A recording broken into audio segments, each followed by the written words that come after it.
thanks to Lucas for the introduction, and thanks for the invitation. So I guess I'm here as an emissary from the space of hope that is Brexit Britain, and don't believe any of the propaganda that Brexit's not going brilliantly.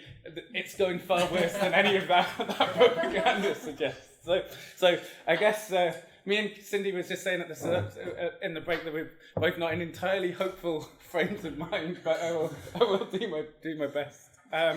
And it's definitely been good to have the chance to at least think about hope. So in the talk, what I want to do is there's kind of three broad sections to the talk. Firstly, and I guess linked to what Lucas said, I want to kind of start with an example of transnational solidarity, which is, I guess, historical. So hopefully that will be of some relevance. And I think in relationship to what Vulcan was saying, I think it's important to situate some of our conversations about spatiality, politics, and kind of various concerns, particularly in relationship to the kind of ways frame modernity, in relationship to recent histories of kind of left organising. I think that can open up important questions. Secondly, I want to then think a bit more theoretically about the sort of spatialities and temporalities of hope. And then finally, I want to engage a little bit with some, I guess, recent debates around the strengths and weaknesses of left populism, and what kind of how recent debates around left populism might articulate with questions of hope. And I want to kind of offer some critical remarks about some of the unthinking centrality of the nation in debates around left populism and the importance of going beyond that. And hopefully I will end up somewhere hopeful towards the end. But I want to start in what was then in Calcutta, in a kind of really interesting bit of correspondence, and very in the All India TUC papers that I came across in May when I was looking unsuccessfully for something else, really. But I want to use this example to introduce some concerns about how we might think about space of hope and solidarity across different spaces, but also thinking about how they interrelate. And as a kind of caveat, I want to kind of, I'm not a kind of expert in terms of some of the particular spaces that that come up in this discussion, but I think it's an interesting opening to some of our discussions. So I want to start with a piece of correspondence from the All India TUC to the Greek Federation of Maritime Labour from 1948. And it noted that we're in receipt of your telegram concerning the fate of 8 Greek sailors, members of the trader SS Atlantic, who have been dismissed for trade union activity and stranded in Calcutta. We hasten to assure you that ATUC is doing its very best and will continue to do all in our power to save these comrades of ours, these brave representatives of our heroic Greek working class, from falling into the hands of the Greek fascist murderers. So, in the first part of the talk, I'm going to think about some of the spaces of solidarity that this telegram kind of suggests. So, continuing with this example, ATUC released a response to the Greek Federation of Maritime Labour. We've already issued a press statement calling all our toiling people, in particular the organised working classes of India, to intervene to prevent their repatriation, a copy of which is herewith attached. We've also instructed the Bengal Provincial Committee of our TUC to take this up as an urgent task before them and do the needful, a copy of which also we are enclosing. And this is the statement that ATUC released on the 19th of May 1948. Trade Union Congress protests against the wanton dismissal of 8 Greek crew of SS Atlantic trader at Calcutta, urge Government of India to give them protection and refuse to repatriate them to fascist Greece, where workers and their leaders are daily murdered by the fascist government. So, in this kind of telegram and this kind of set of interventions by ATUC, we can see various aspects of kind of transnational solidarity. But we can see a kind of attempt to to protest that Greek seafarers have been landed in Calcutta because of trade union organising activity on this vessel, the Atlantic Trader. But also, there's a really important spatiality to these solidarities. One of the kind of key aspects of the campaign was to prevent the Greek seafarers being sent back to Greece, because it was the middle of the Greek Civil War, and there was kind of ferocious repression of the left at that time, as there has been periodically in various points in kind of recent Greek history.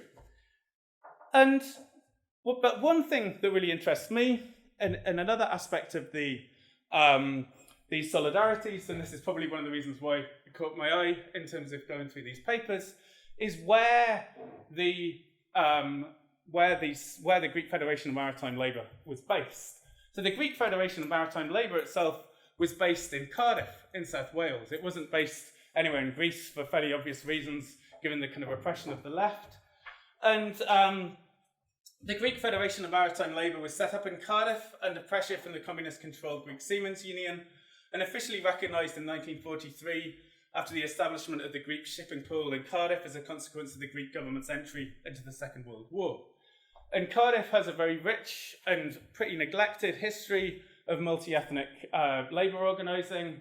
Seafarers like Harry O'Connell from Guyana were kind of very important labour organisers in the city among kind of multi-ethnic seafarers and communities. O'Connell was arrested in 1935, for example, for leading a protest against the Italian consulate after the invasion of Ethiopia. And so we have these kind of solidarities by an Indian seafarer, by Indian trade unionists with Greek seafarers in Calcutta, but being rooted through this organisation, the Greek Federation of Maritime Labour in Cardiff, and also through the World Federation of Trade Unions in Paris. And this also relates to the kind of local activity that was going on in Cardiff, as kind of British intelligence reports for the Foreign Office, who were kind of keeping an eye on the activities of the Greek Federation of Maritime Labour because of its links to communist organising. There's a kind of interesting sense of what these key actors in Cardiff were doing, who would have been the people corresponding with the Indian trade unionists in Calcutta. So at the Cardiff, or in Delhi, at the Cardiff headquarters of OENO, the Kostas Kanalos and an assistant Spiros Gigatas, as officials of the local branch, they visit ships which dock at Cardiff and cafes frequented by Greek seamen and attempt to spread propaganda against the Greek government and to recruit. It also noted that they weren't necessarily interconnected with the British Communist Party at this point.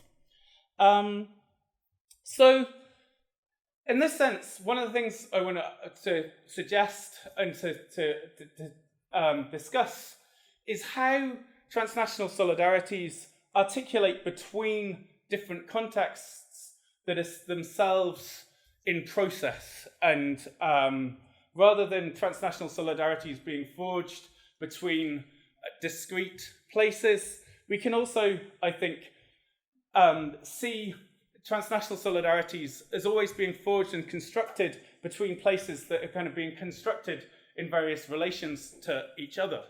And I think in this sense, one of the things I want to kind of think about in this example is the relationships between Britain, Greece, and India, because Britain was not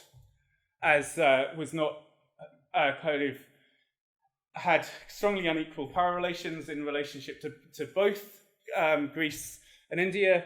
At the time of writing of the telegram, British troops had only recently been withdrawn from Greece during the Civil War, and at the end of March 1947, and they were only withdrawn from Greece because they were needed elsewhere in relationship to kind of to deal with kind of colonial insurgencies elsewhere. And obviously Britain had, at that point, had recently been kicked out of India. So there's some of the communist networks that these seafarers were part of would have been part of or would have been linked to some of the kind of anti-colonial agitations as well. So there's interesting kind of interconnections, which I think are important in terms of how we figure transnational solidarities and how we figure how hope might be constituted through these kinds of solidarities. And one of the things I want to argue in this paper, or in this kind of whatever it is, what I'm doing, is to think a little bit about how we might think about hope as something that's constructed relationally through political activity and solidarity. And I think this example of organising between different contexts can perhaps get us to open up a set of reflections and questions about how we might do that, how we might approach hope as something that is produced out of connection and relations, but also given the kind of fraught conjuncture that these solidarities were fashioned in, the kind of fact that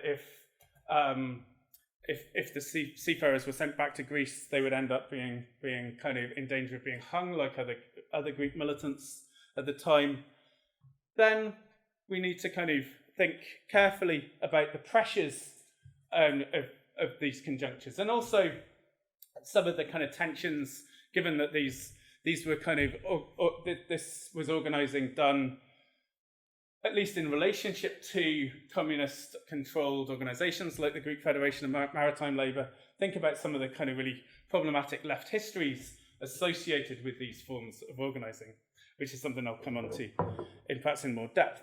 But also, in terms of what was going on in the left in India at this time, there's also a ferocious repression of communist militants going on in cities like Calcutta at this time.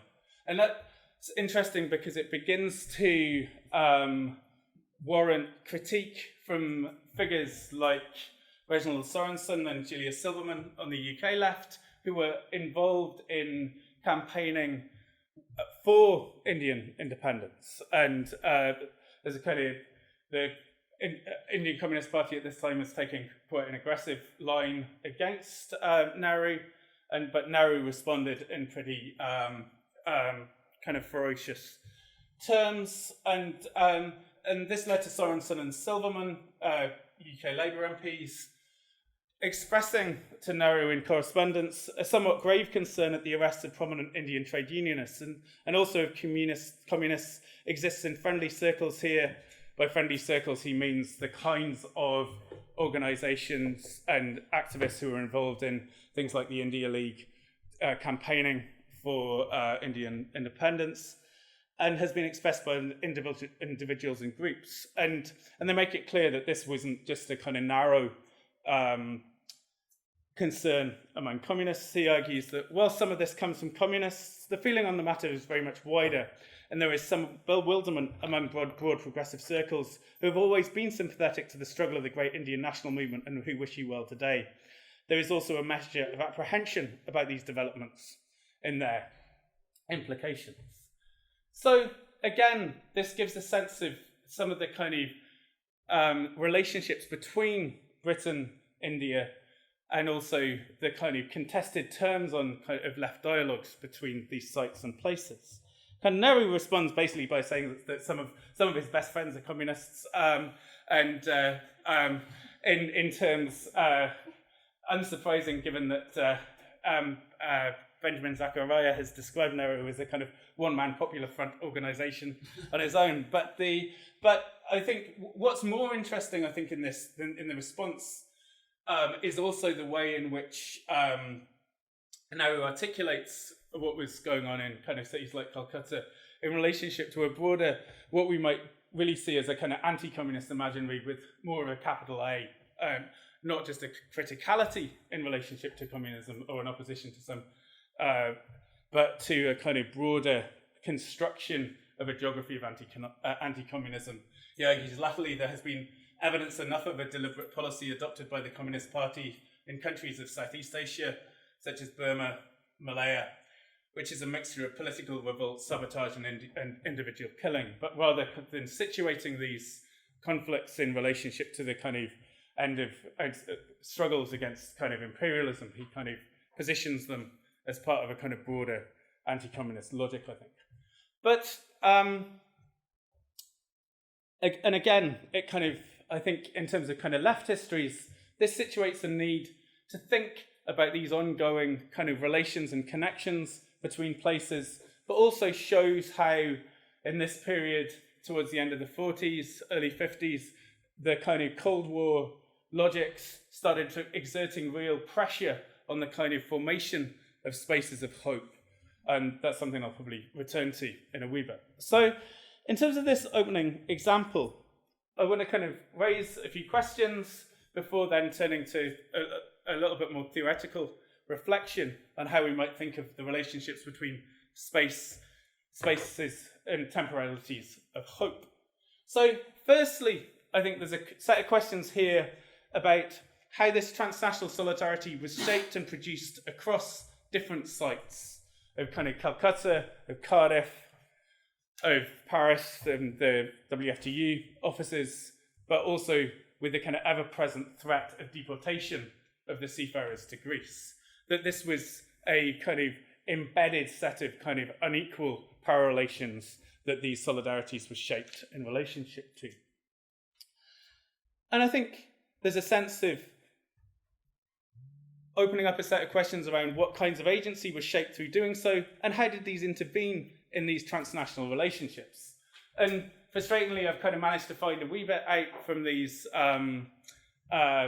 this telegram and related correspondence in the All India TEC papers.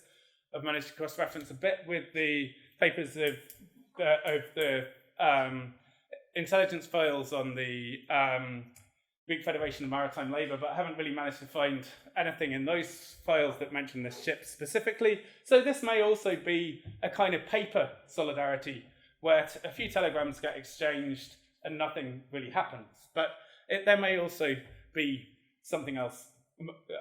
There may also have been other things going on. And I think, and in this sense, it's kind of something I kind of thought would be interesting to kind of open with rather than a kind of fully formed example. So, but I think there's certainly an attempt to construct agency across very different and difficult political contexts. And so thirdly, how were these positioned in relationship to the spatial formations of this particular conjuncture, the period of decolonisation and the emergence of the Cold War? And in this sense, one of the things I want to argue in this talk is also, I want to think about how these kind of forms of solidarity might enable us to think about, following Leslie James, decolonisation as something that was approached from below as well as by powerful elite actors like Nehru. We often think of decolonisation as a process that was led by particular leaderships, particular key individuals. But in this talk, I want to kind of think about how we might open up some of those questions and how that might enable us to think perhaps differently about some of the questions that we're facing in our current conjuncture. How were these relations shaped and reshaped by particular linkages between places? What terms did these different, by what terms and practices did these different relationships come into conversation? How the fact that by this period the Greek Federation of Maritime Labour was well established in Cardiff meant it was a site which could produce linkages and solidarities between places. It had some support, I think, from the local labour movement, but it also drew on a history of organising by kind of militant Greek seafarers in the port. I think 1937, Greek seafarers had refused to crew a ship going which was carrying supplies for Franco in the Spanish Civil War, and Cardiff was a key port in various kind of in also attempting to run the maritime blockades that Franco enforced. But also, why are such solidarities relevant now? I think that's obviously this story can't be neatly transplanted into the present in any kind of rigid kind of way. And I kind of liked Vulcan's phrase at the start, where he was saying that we can't kind of necessarily marshal a kind of fully formed conceptual apparatus for our question and kind of come out with hope at the end. But I think we can, I think about what these kind of sort of solidarities and their kind of attempts to construct more equal kind of relationships between places and to challenge these sort of kind of flagrant human rights abuses that were going on in Greece and how they manifested on this particular ship. We can think about what that might mean. We can also think about how we might want to go, how we might want to kind of refuse an easy logic of rehabilitating these communist networks. I think we have to kind of say that kind of project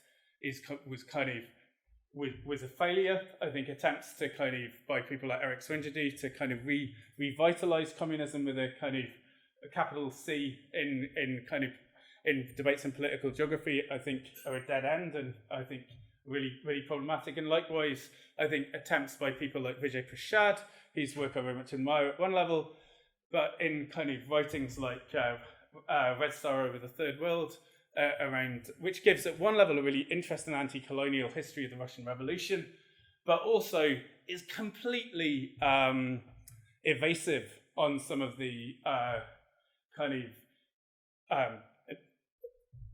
horrific aspects of communism, not least the disappearances of some key anti-colonial militants. The fact that they get airbrushed out of that rather romantic story is something I think we need to avoid. So I think we need to take these left histories seriously, think about how some of the dynamics through which these transnational solidarities were fashioned, but not kind of argue that we can neatly transplant them into the present. But I think we also need to think seriously about how engaging with these spatialities of kind of solidarity and connection can perhaps open up a different way of thinking about this kind of particular moment and how it's been remembered.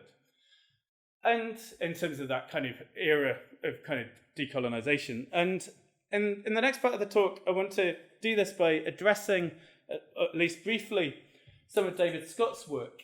And David Scott, key kind of post-colonial theorist of kind of Jamaican background, wrote a phenomenally interesting and phenomenally frustrating book at the same time in 2004 called Conscripts of Modernity. And in Conscripts of Modernity, Scott revisits C.L.R. James's great retelling of the Haitian Revolution, the Black Jacobins. And this James wrote the Black Jacobins in the mid-1930s as part of the kind of mobilization of anti-colonial organizing. He was involved in organizations like the International Africa Service Bureau and the International African Friends of Ethiopia that contested the invasion of Ethiopia. He was also, for a long period of his life, a very kind of ardent Trotskyist. But in James's Black Jacobins, he challenges the erasure, I guess, of what we would now think of as subaltern agency in the formation of modernity, to go back again to one of the terms that Vulcan referenced. He argued that we couldn't see that a kind of notion of modernity without understanding the constitutive role both of slavery, but also, and fundamentally in James's term, of opposition to slavery as part of the making of the kind of modern world, and particularly the kind of making of the kind of modern Atlantic world. And that he argued that the ideas of liberty, equality, and fraternity were translated from France to Haiti and led to the kind of formation of a kind of independent republic, which was established through the kind of through the defeat of various key imperial powers, notably France, Britain, and Spain. And I think in that, although I think James has been rightly critiqued for tying the French Revolution and the Haitian Revolution too closely together, I think nonetheless, I think what James does in that book is really challenge a Eurocentric geography of modernity. In that book, he does something very powerful. And he also articulates it very powerfully to both the contemporary moment of 1930s and in a later edition, which is the kind of core, actually, argument of Scott to the kind of period of the 60s when the book is revised. But in Scott's account, he argues that our generation looks back, so to put it, through the remains of a present that James and his generation looked forward to, however contentiously as the open horizon of a possible future. James's erstwhile future has elapsed in our disappearing present. But if this is so, if the longing for anti-colonial revolution, the longing for the overcoming of the colonial past that shaped James's horizon of expectation in the Black Jacobins is not one that we can inhabit today, then it may be part of our task to set it aside and begin another work of reimagining other futures for us to long for us to anticipate. So for Scott, his reading of the Black Jacobins, I think, does something at one level powerful, where he argues that we cannot revisit the kind of political conjuncture that James was writing on. That longing for anti-colonial revolution, that sense of a kind of open horizon at the end of the kind of associated with that kind of period of decolonisation, is something that we can't re-inhabit. And I think that is right, and I think is powerful. And that sense of that James's erstwhile future is now past, or certainly present. And in Scott's terms, he argues that there's a kind of shift from a romantic emplotment of the Black Jacobins in the 1930s edition to a more kind of tragic encountering of that story in the second edition. I think they're probably both going on at the same time in both editions in some ways, but I think that sense of a kind of tragic account of decolonisation rather than that kind of romantic opening up of a kind of political conjuncture is something that I think is important in Scott's account. But one of the things I want to argue in relationship to that is Scott has a very resolutely temporal imagination of the way he thinks about that longing for revolution and of the kind of construction of hope. And what I want to do here is begin to argue that we can maybe think differently about the possibilities of hope if we think also about the spatialities as well as the temporalities of hope, rather than flattening out hope into a kind of set of relationships between past, present, and future, as Scott does, drawing on Reinhard Koselleck's work. I think we can perhaps open up something differently if we think about both the geographies of connection at work in James's account of the Black Jacobins. I'm not going to go into those geographies now, but also in terms of the way we think about the sort of diverse transnational solidarities that I opened with. How long have I got to talk? Sorry. We have 50 more minutes, and that's like for your talk and a Q&A. 15? 15. For Q&A and your talk. All right, yeah, cool. That's fine. I'm fine now. Cool. I just wanted to double check. I don't know. Given that I was talking about temporalities, I didn't want to get too carried away. So in that sense, one of the things that Paul suggested that might be helpful when I talked was also to give a few definitions of some of the key terms that I engage with. And in that sense, one of the things I want to argue is that rather than accepting a kind of temporalization of hope, it's useful to think in more geographical terms about some of the spatial practices through which hope gets constructed and refigured. And in this sense, I think it's useful to think in ways which unsettle the kind of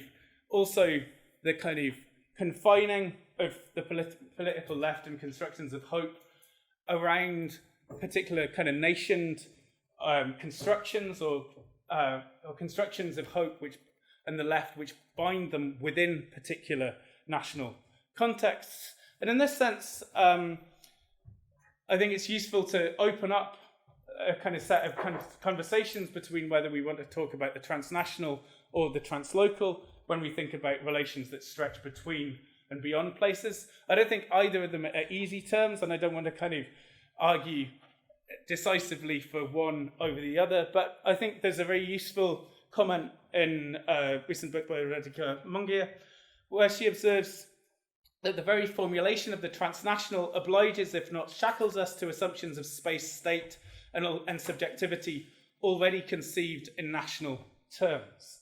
And I think there's a kind of real tendency still to think about the construction of the political, of alternatives within the national. Though Joanna also talked usefully about how we might think of rescaling hope, given the kind of failures of the national to provide us with hope at the moment, except that is, of course, Scotland.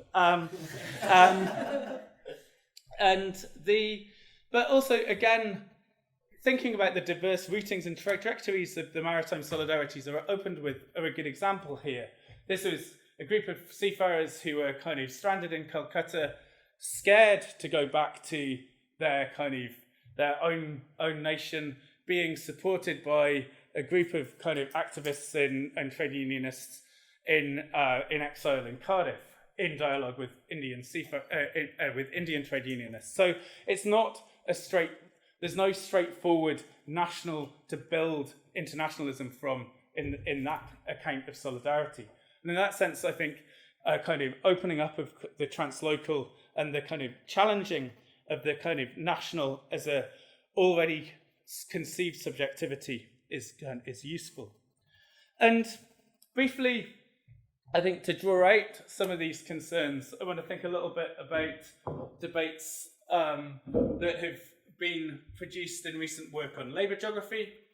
And one of the key challenges that labour geography has achieved, I think, over the last sort of 20 or kind of years, has been to challenge easy assumptions that transnational spaces are seen as shaped solely by dominant capitalist interests and actors. That is certainly in no way to say that capitalist interests and actors aren't unfortunately very powerful. It's not about a kind of levelling of claims here, but it's important to consider how transnational labour agency is produced, as in the example I opened with, and how workers in subaltern political activity can themselves shape translocal connections and relations. I would argue that this focus on agency is a key contribution of labour geography, but also in kind of work I've done and others have done, I think there's been an attempt to kind of push some of the ways in which agency has been constructed by labour geographers beyond an attempt to just valorise labour agency and to kind of argue that because labour is creating agency, it's kind of necessarily good. And in a great contribution to what I think is a really important book on the spatial histories of radical geography, Cindy, with Gwendolyn Warren and Nick Heinen, have argued for the importance of thinking about the gendered and racialized dynamics of how political myths are constructed in relationship to the Fitzgerald expedition associated with Gwendolyn Warren and Bill Bungay, a kind of pivotal but quite troubling moment in radical geography.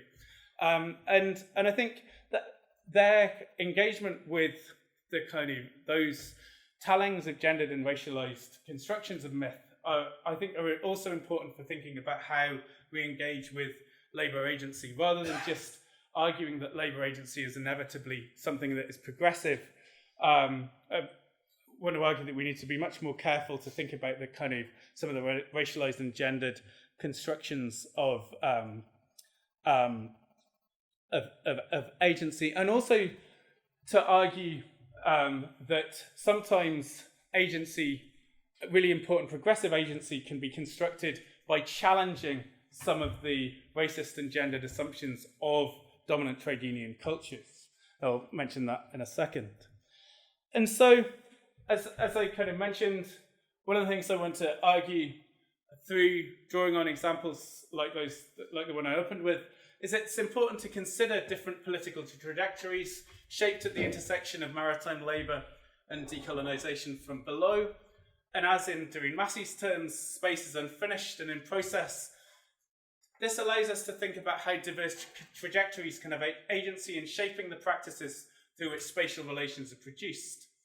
And in this way, I think we can also begin to kind of push labour geography beyond a kind of a focus on the economic, often conceived in quite narrow terms, constructed in separately from the political, to think about how labour, and both in terms of trade unions, but also in broader social and political movements, can be a political actor and in diverse ways, particularly, but not least, in this period of decolonisation that I'm talking about. So one of the key things that figures like Harry O'Connell, the seafarer from Guyana I was talking about in Cardiff, were doing was they were challenging the really kind of vicious racism of organisations like the National Union of Seamen, who were colluding both with employers and the local and the kind of and the state to exclude black and Asian seafarers from the labour market in Britain in the 30s, and the NUS was also implicated in fomenting riots in port cities in Britain in 1919, the centenary of which has just been marked, but also in 1948, particularly in Liverpool. But the organisations like the Caribbean Labour Congress, which represented different elements of the labour movement in the Caribbean, including a lot of figures who would go on to be leaders of the of independent nations such as Barbados, was also was important in both drawing together labour as a political actor, but also again becoming split by the onset of the Cold War in 1948. So before closing with a few remarks around kind of the tensions of left populism in the current conjuncture, what I want to kind of argue is how we might reconfigure thinking about spaces of hope from a more kind of relational geographical perspective. And in this sense, one of the things I want to kind of suggest or open up for discussion, perhaps across the next few days, is how might hope be seen as being fashioned across multiple spaces and constituted through connections? What are the strengths of seeing hope in this kind of way? What are the kind of tensions of seeing hope in this way? And also, to what extent can we see hope as positioned as a product of relational geographies of solidarity, rather than just seeing hope as kind of contained in particular conjunctures? There's a kind of wonderful moment in Ne Passerán, the film about Chilean, about solidarity between workers in East Kilbride, to the south of Glasgow, and Chile. The workers at the Rolls-Royce plant refused to work on Hunter Hawker jet engines that had been used during the coup against the Allende, and they just kind of refused to work on them, put them in the backyard in the plant. Obviously, this is Scotland; they all rusted, but what they never really expected, obviously, they never really expected news of what they had, of what they'd done to get back to Chile. But there's an account of how one of the Chilean political prisoners under torture heard on the radio that this had happened, and that this kind of, he talks about how this kind of gave him hope to kind of carry on, kind of thing. So we might think about how kind of solidarity and these connections can be important, and how does such an approach open up ways of understanding the political articulation of hope which challenges temporalizing logics rather than seeing them as contained within particular spaces, but also rather than, I think, that tendency on the left also to see places as hopeful for particular moments and then to quickly become disenchanted. And so, just to kind of, for the final section of the talk, I want to start again by turning back to David Scott, more to refer to a particular quote that he draws on from the kind of Welsh critical theorist and kind of figure associated very strongly with the New Left, Raymond Williams.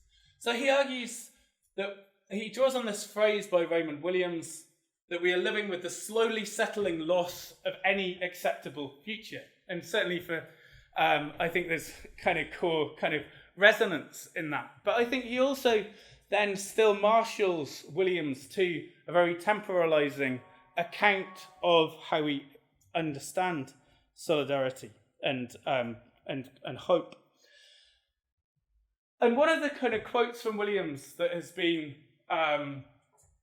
going around my head since the whole kind of Brexit debacle, or more significantly, in some ways, the kind of British left's failure to kind of come up with a kind of particularly effective narrative, certainly in terms of the Labour Party anyway, was an account by Raymond Williams, which he wrote in 1980. It was a response to E.P. Thompson's essay on exterminism. And it's a really interesting moment where E.P. Thompson was kind of drawing together a kind of whole set of solidarities and dialogues between figures like him who were, I guess, non-aligned intellectuals in Western Europe, but with dissidents from Eastern Europe, and constructing solidarities across the fault lines of the Cold War.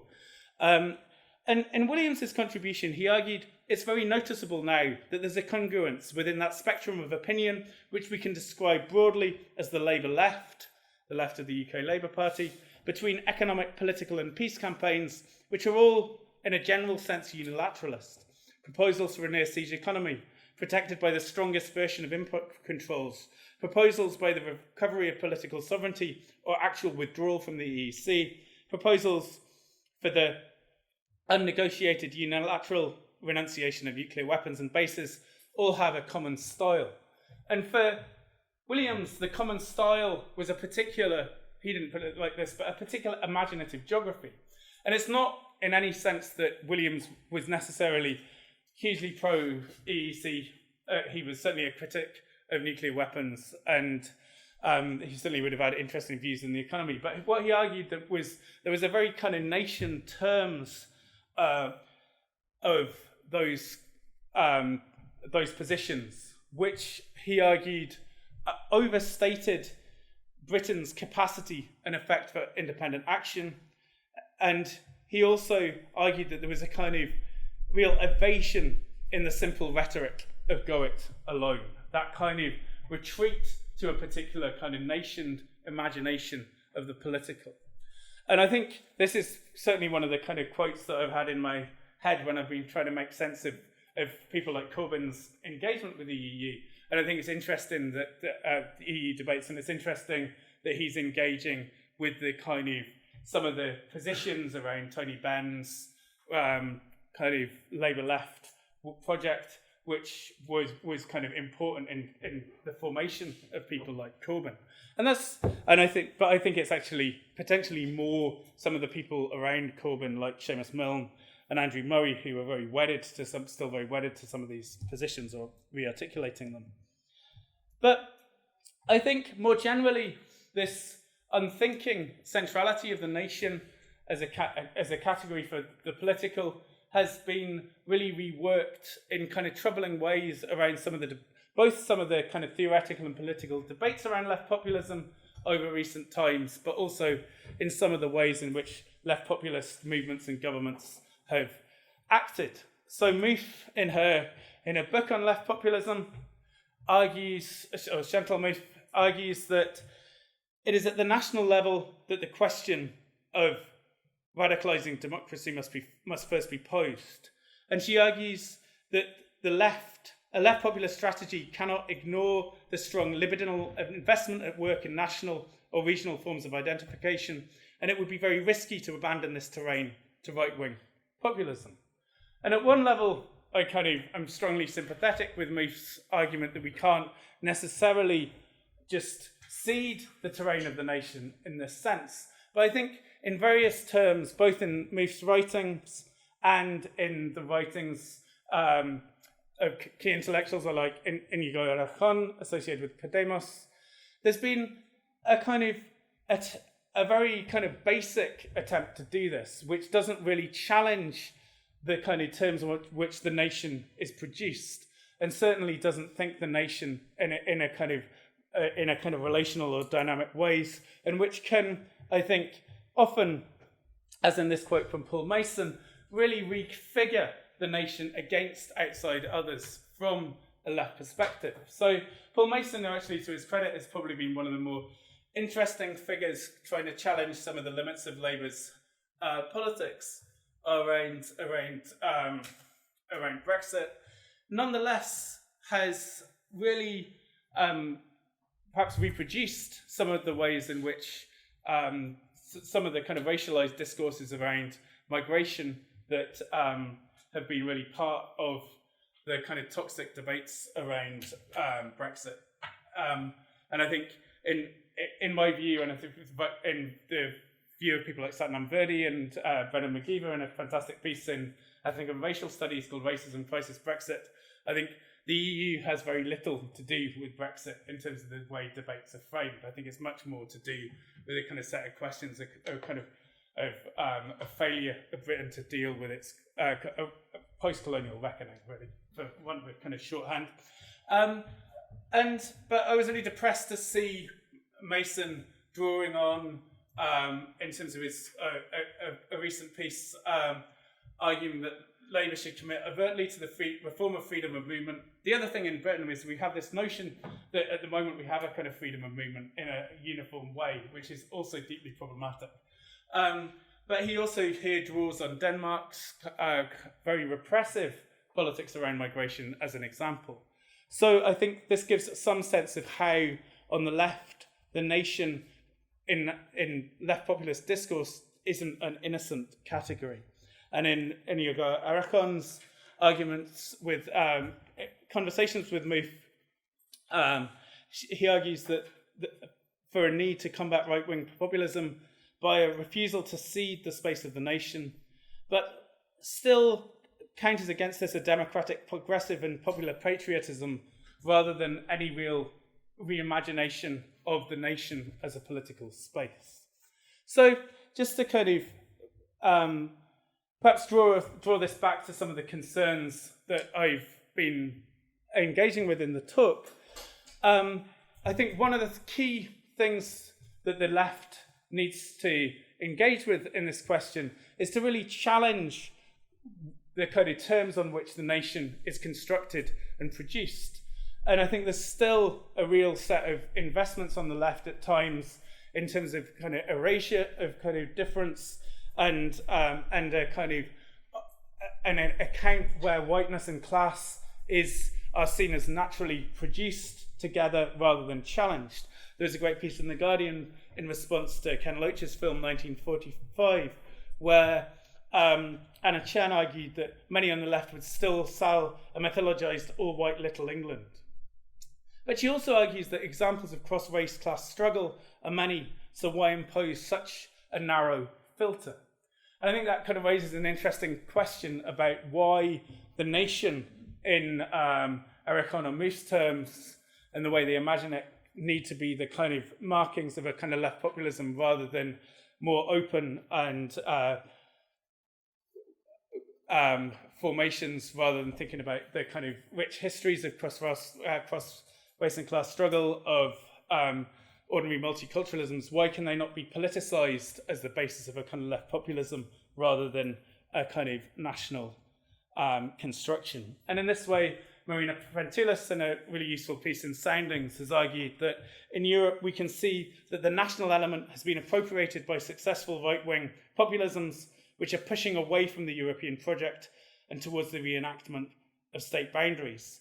But she argues that this cannot be countered by a left populism that confines itself to national boundaries. So in terms of gesturing towards a kind of spaces of hope, I want to argue that kind of revisiting some of the kind of forms of transnational solidarity that generated the kind of practices of decolonisation from below that I've been talking about can perhaps offer ways of re-envisioning left populisms, not by abandoning them, because I think the left needs to be popular, certainly more popular than it is at the moment. I think a kind of rejection of an attempt by the left to appeal to kind of populist narratives in a straightforward way is problematic. But I think there needs to be much more care taken in terms of how left populist strategies are constructed, and I think thinking their spatialities can, in more rigorous and more productive and more generous ways, can be helpful here. So in this talk, what I've tried to do, and hopefully in ways that open up questions that can be kind of resonate over the next few days, and I don't think there are any easy answers to these questions. I've argued that we need to think about how hope is articulated and generated between different sites and spaces, and that this can be a particular achievement of forms of solidarity, almost a kind of precarious achievement of particular practices of solidarity. Such relations are important in challenging nations' articulations and strategies of left politics. These can be unsettled by a focus on the plural histories and geographies of the left. And finally, and I think this is a real precondition to left spaces of hope in the current conjuncture, contemporary left strategies need to challenge rather than mimic the reliance of the far right on racialized tropes of class and nation constructions of politics. So hopefully there are people here who are more hopeful than me in terms of where I'm coming from, but hopefully we'll be able to have some discussions.